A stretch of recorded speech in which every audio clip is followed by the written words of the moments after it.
ในสมัยหนึ่งตอนที่ผมต้องเดินทางไปทำงานที่กระบี่ถ้าบอกว่าเดินทางไปใต้จะต้องเดินทาง2 วันจึงจะถึงจุดหมายเพราะระยะทางไกลให้กำลังใจช่องไทยสารแนกดติดตามช่องด้วยนะครับพร้อมกันแล้วตามมาเลยครับการเดินทางเราจะเดินทางแต่เช้ามืดออกจากกรุงเทพเดินทางไปเรื่อยๆเดินทางเป็นเส้นตรงเลยลงใต้ไม่มีเลี้ยวไปไหนต้องระวังหลับในอย่างเดียวเวลาเดินทางผมเดินทางคนเดียวนะครับไม่ได้มีเพื่อนหรือคู่พาร์ทเนอร์แต่ตอนที่ผมเดินทางไปใต้วันนั้นก็จะมีการสร้างถนนสร้างเป็นช่วงๆเพื่อทำเป็น4 เลนและวันนั้นก็เหมือนมีเหตุการณ์ตื่นเต้นคือเลยประจวบไปจะมีอำเภอหนึ่งผมจำไม่ได้แล้วว่าอำเภออะไรคือตอนนั้นผมจะเห็นรถตู้คันหนึ่งขับช้ามากๆแต่วิ่งเลนขวาสุดเลยแบบไม่สนโลกแล้วตรงนั้นเป็นโค้งแบบยาวๆผมก็เห็นรถเก๋งคันหนึ่งวิ่งมาด้วยความเร็วเลนขวาสุดเจอกับรถตู้หลบไม่ทันอยู่แล้วครับเพราะวิ่งช้ามากๆแต่ออกวิ่งขวารถเก๋งโชคร้ายเลยแตะเบรกสุดตัวแต่ไม่อยู่ชนเข้ากับท้ายรถตู้ต่อหน้าต่อตาผมเลยแล้วก็หมุนคว้างลงไปตรงเกาะกลางถนนธรรมชาติที่มีแต่ต้นไม้ชนเข้ากับต้นไม้แน่นิ่งไปเลยรถตู้คันนั้นก็วิ่งระเหยไปเรื่อยๆเหมือนไม่มีอะไรเกิดขึ้นแต่มีคนแจ้งเหตุไปหลายคนแล้วว่ามีอุบัติเหตุแต่ตรงนั้นเป็นทางโค้งรถจอดไม่ได้เลยครับไม่นานก็จะมีเสียงรถพยาบาลเสียงรถกู้ภัยมาผมก็ขอภาวนาให้พวกเขาปลอดภัยนะครับเพราะหลังจากนั้นผมไม่รู้แล้วว่าเป็นยังไงวันนั้นผมจำได้ว่าผมไปถึงจังหวัดหนึ่งทางภาคใต้มืดๆขอไม่เอ่ยชื่อนะครับแต่ไม่ได้ดูเวลาโรงแรมที่ผมเคยพักไม่ได้โทรสำรองก่อนเต็มครับผมก็เลยขับรถวนหารีสอร์ทรอบๆตามแนวชายป่าริมน้ำแต่ริมน้ำจริงๆผมก็ไม่กล้าไปนั่งเล่นหรอกครับเพราะประวัติไอ้เข้มจังหวัดนี้โหดมากๆผมได้รีสอร์ทกึ่งเก่ากึ่งใหม่อยู่ห่างจากตัวเมืองออกมาประมาณ15 โลผมเช็คอินเข้าไปในบ้านหลังที่3คือพอเราเข้าไปขวามือของเราจะเป็นบ้านหลังที่1 2 3เรียงกันเข้าไปรีสอร์ทดูสะอาดแต่ห้องเหมือนจะมีกลิ่นอับๆแต่ผมก็คิดว่าอาจจะเป็นเพราะไม่ค่อยมีคนพักก็เลยทำให้มีกลิ่นไม่ค่อยดีผมก็เปิดแอร์ทิ้งไว้แล้วเดินออกมาเล่นน้องโอเปอเรเตอร์บอกว่าถ้าอยากกินอะไรสั่งได้ก่อนมืดจะมีพนักงานวิ่งออกไปซื้อมาให้ผมก็เลยสั่งกะเพราไก่ไข่ดาวให้น้องๆเอาไปส่งที่เป็นกะเพราไก่เพราะว่าถ้าเริ่มลงใต้หมูนี่ต้องระวังนะครับถ้าจะกินอะไรต้องเนื้อต้องไก่หรือปลาเท่านั้นผมสังเกตดูว่ารีสอร์ทนี้บ้านหลังอื่นๆเหมือนจะว่างไม่มีคนพักผมมองตามบ้านที่จัดสร้างอย่างเป็นระเบียบเข้าไปข้างในแล้วบ้านประมาณหลังที่9ที่10มี2 ผัวเมียเข้ามาเช็คอินผมก็รอบถอนหายใจออกมาเบาๆอย่างน้อยๆวันนี้ผมก็มีเพื่อนพักแล้ว1 หลังไม่นานเด็กโรงแรมก็เอาข้าวมาส่งผมก็จัดการจนอิ่มแปร่แล้วผมก็อาบน้ำเตรียมตัวนอนพักเพราะพรุ่งนี้คือยาวๆเลยต้องเข้าสู่ราชนครศรีแล้วเดินทางเลาะไปเรื่อยๆก็จะถึงกระบี่ไม่รู้ว่านานเท่าไหร่ผมก็หลับแล้วมาสะดุ้งตื่นอีกทีตอนที่ได้ยินเสียงรถขับผ่านหน้าห้องผมออกไปอย่างรวดเร็วผมดูนาฬิกาปรากฏว่า5 ทุ่มนิดๆผมก็ลุกไปเข้าห้องน้ำพอเข้าห้องน้ำเสร็จมาล้มตัวลงนอนจู่ๆไฟฟ้าก็ดับพรึบลงผมก็รออยู่นานมันก็ไม่มาสักทีผมก็เลยคิดว่าจะเดินไปหาโอเปอเรเตอร์ขอความช่วยเหลือจากน้องๆเพราะมันร้อนมากๆถ้าจะเปิดหน้าต่างรับลมซึ่งมีอยู่2 บานผมก็กลัวยุงจะเข้าผมก็เลยตัดสินใจจะเดินไปที่เคาน์เตอร์แต่พอผมเดินไปถึงประตูยังไม่ได้เปิดเลยไฟก็มาผมงี้โล่งใจเลยแต่พอผมมานั่งลงบนเตียงไฟก็ดับอีก ผมเริ่มหงุดหงิดนิดๆแต่อยากจะนอนแต่กลับไม่ได้นอน ผมก็เลยตัดสินใจเดินไปที่เคาน์เตอร์พระเจ้าตรงเคาน์เตอร์ไม่มีคนอยู่เดินหายามก็ไม่มีคือเอาแบบว่ารีสอร์ททั้งรีสอร์ทตอนนี้เหมือนมีผมอยู่คนเดียวผมเดินกลับห้องแบบงงๆตอนนี้รู้สึกไม่ค่อยปลอดภัยคือ 1. กลัวคนไม่หวังดีจะเข้ามาทำร้าย 2. จะนอนหลับได้อย่างไรถ้านอนไม่ได้ขับรถแบบล่องลอยแน่ๆมันอันตรายมากๆผมก็เดินไปนอนบนเตียงเปิดหน้าต่างออกอย่างน้อยๆก็พอจะมีอากาศหายใจได้บ้างจะยุงหรืออะไรก็ช่างมันเถอะแต่มันก็ยังร้อนแบบนรกแตกอยู่ดีเพราะห้องนี้มันออกแบบมาเพื่อเปิดแอร์ด้วยความอ่อนเพลียผมก็เคลิ้มๆเหมือนจะหลับแต่เจ้ากรรมประตูหน้าห้องของผมโดนเคาะตึงตึงตึงตึงตึงตึง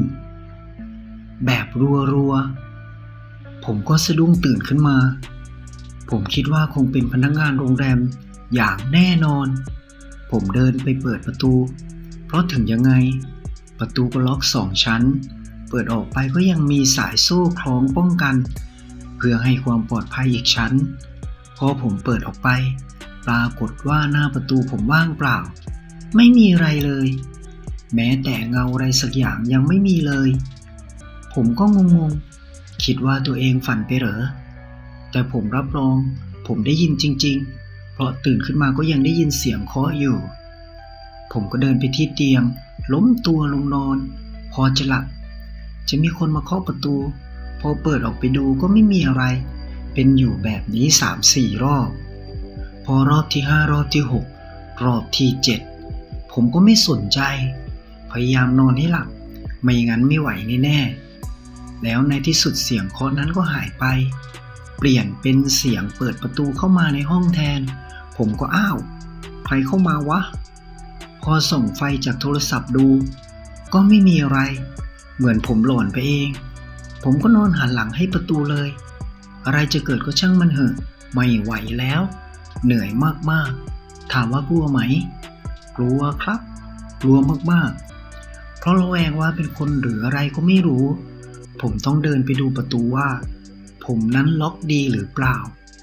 หน้าต่างที่ผมเปิดนั้นยังดีที่มีเหล็กดัดอยู่ก็ทำให้มีความรู้สึกปลอดภัย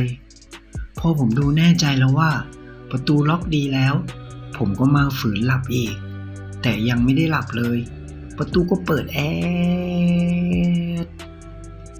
เป็นเสียงลากยาวๆคราวนี้มีเสียงคนเดินด้วยแม่เจ้าผมรีบหันไปเปิดไฟโทรศัพท์ส่องไปทางประตูอย่างรวดเร็วแต่ก็ปรากฏว่าไม่มีอะไรมันเหมือนผมหลอนไปเองแต่เดินทางแบบนี้มาเป็น10 ปีนอนป่ากว่านี้รีสอร์ทบ้านสวนที่ป่ากว่านี้ผมก็เคยนอนหลับดีมากๆแต่นี่บรรยากาศก็ดีไม่ได้หลอกหลอนอะไรแต่ทำไมมันเหมือนมีอะไรแปลกๆผมก็พยายามฝืนนอนให้หลับแต่พอจะหลับก็จะมีเสียงเปิดประตูเสียงเดินจนกลายเป็นหลับๆตื่นนานเท่าไหร่ก็ไม่รู้ได้ผมสะดุ้งตื่นขึ้นมาเพราะได้ยินเสียงร้องไห้ของผู้หญิงเหมือนดังมาทางห้องน้ำผมมองไปจะเห็นเหมือนเงาตะคุ่มอยู่ข้างห้องน้ำเสียงร้องไห้ได้ยินชัดเจนเลยครับจนผมคิดว่ามีคนมาร้องไห้ในห้องผมจริงๆผมก็รีบลุกขึ้นนั่งส่องไฟไปที่ข้างๆห้องน้ำพอไฟสว่างขึ้นก็ไม่มีอะไรนะครับว่างเปล่าผมก็งงเสียงร้องไห้ก็หายไปตอนนั้นเหมือนกับว่าผมจะได้นอนไปบ้างเพราะหน้าด้านนอนและเหนื่อยผมก็เลยคิดว่าผมจะเข้าไปอาบน้ำแล้วก็จะออกเดินทางต่อเลยเหนื่อยก็ไปนอนพักที่ปั๊มหรือเข้าม่านรูดนอนสักชั่วโมง2 ชั่วโมงครบเวลาให้พนักงานมาปลุกก็มีเรี่ยวแรงเดินทางต่อได้แล้วครับแต่พอเข้าไปในห้องน้ำปรากฏว่าห้องน้ำสกปรกมากๆเหมือนไม่มีคนใช้มาเป็นปีเป็นชาติน้ำก็ไม่ไหลผมนี้งงเลยก็ตอนกลางคืนผมก็ยังเข้ามาใช้อยู่นี่แต่ไงตอนนี้มันเป็นแบบนี้ผมดูเวลาผมก็ต้องตกใจ 6 โมงเช้ากว่าสายแล้วว่าจะออกเดินทางแต่เช้าแต่สิ่งที่ตั้งใจอันดับแรกคือผมจะต้องไปที่เคาน์เตอร์ต่อว่าต่อขานกันพอเป็นพิธีตั้ง450 บาทแพงกว่าทุกที่ที่ผมไปพักแต่แย่กว่ามากๆผมเก็บข้าวของขึ้นรถเสร็จก็จะเดินไปเคาน์เตอร์เพราะตอนนี้สว่างแล้วพอผมเดินไปถึงเคาน์เตอร์ผมก็ต้องแปลกใจอีกเพราะว่ามันดูสกปรกไม่เหมือนเมื่อวานเศษกระดาษเศษแก้วพลาสติกใบไม้เกลื่อนบริเวณไปหมดพอผมเดินเข้าไปข้างในก็ปรากฏว่ามันเป็นเคาน์เตอร์ว่างๆเก่าๆก็คือเคาน์เตอร์ร้างมานานหลายปีเลยบนเคาน์เตอร์ไม่ได้มีโน้ตบุ๊กไม่ได้มีอะไรวางอยู่นอกจากเงิน450 บาทที่วางไว้แล้วมีเศษกระเบื้องทับไว้450 บาทแรกน่าจะเป็นของผมถัดมาเป็น50 บาทผมคาดว่าน่าจะเป็นค่ากะเพราไก่ไข่ดาว450 บาทต่อมาน่าจะเป็นของสองผัวเมียที่หนีออกไปกลางดึกซึ่งไม่รู้ว่าพวกเขาเจออะไรแต่ถ้าหนีไปแบบนั้นอาจจะเจออะไรที่น่ากลัวกว่าผมอาจจะมาถอดหัวถอดไส้หลอกเลยก็อาจจะเป็นได้ผมก็หยิบเอาเงิน450 บาทที่คิดว่าเป็นของผมค่ากะเพราไก่ไข่ดาวและของอีกคนผมไม่ได้แตะต้องของเขาแล้วผมก็บอกว่าขอคืนนะเพราะไม่ได้นอนเลยเดี๋ยวจะไปทำบุญให้ผมคิดได้ว่ากะเพราไก่ไข่ดาวกล่องนั้นมันจะเป็นอะไรผมรีบกลับไปเปิดดูกล่องที่ผมทิ้งไว้หน้าห้องค่อยยังชั่วมันก็คือกะเพราไก่ไข่ดาวจริงๆผมกลัวเป็นของเน่าหนอนถ้าเป็นแบบนั้นคงแย่แน่ๆอย่างน้อยๆก็ไม่ได้ใจร้ายให้ผมกินของไม่ดีแล้วผมก็รีบออกเดินทางพอถามคนแถวนั้นเขาก็บอกว่ารีสอร์ทนี้ร้างมานานแล้วคนดวงดีเหมือนผมก็มักจะเจอแต่ส่วนใหญ่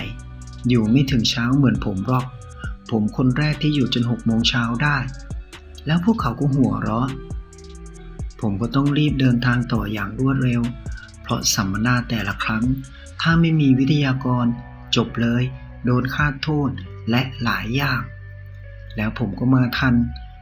บรรยาย2 วันคนเดียวเพราะในบรรดาวิทยากรบริษัทเขาให้เครดิตผมเดินทางได้คนเดียวจัดสัมมนาได้คนเดียวนอกนั้นต้อง 2-3 คนขึ้นไปแต่ผมก็ไม่ได้จัดสัมมนาคนเดียวหรอกเพราะมีทีมกิจกรรมประจำจังหวัดและ GM กิจกรรมที่ผมขอร้องให้เขากล่าวเปิดงานให้ผมเอาแบบง่ายๆเป็นพิธีกรเชิญคนโน้นคนนี้เองบรรยายเองพาไปกินข้าวเองพาไปนอนเองคนเดียวจบครบพอบรรยายเสร็จผมก็ไม่กลับเลยเพราะงานเสร็จแล้วเลยคิดจะนอนเกาะหนึ่งให้หายเหนื่อยหายเพลียจอดรถไว้ที่กระบี่ขี่เรือเข้าไปข้างในแต่ปรากฏว่าทริปนั้นเหมือนออกเดินทางผิดวันผมได้ยินเสียงคนตบตีกันเสียงร้องไห้ทั้งคืนเป็นภาษาใต้เหมือนกับว่าพวกเขารู้ว่าผมไม่ใช่คนใต้ลงใต้ครั้งแรกก็เลยรับน้องใหม่ซะงั้นเช้ามาผมก็ไม่ได้ซีเรียสอะไรค่อยๆเดินทางกลับแบบไม่รีบร้อนค่ำไหนนอนนั่นปรากฏว่าโทรศัพท์หัวหน้าเข้าบอกว่าอีก2 วันให้ผมไปบรรยายที่อยุธยาตอนนั้นผมก็คิดในใจว่าก่อนมากระบี่ผมบรรยายอยู่พิษณุโลกแล้วจากกระบี่ต้องมาอยุธยาผมก็ได้แต่คิดว่านี่แหละคือชีวิตของนักเดินทางอย่างแท้จริงคลิปหน้าผมจะนำเรื่องเล่าหลอนๆแปลกๆมาเล่าให้ฟังอีกนะครับให้กำลังใจช่องไทยสารแหน่กดติดตามได้ที่นี่เลยนะครับเจอกันใหม่คลิปหน้าสำหรับวันนี้สวัสดีครับ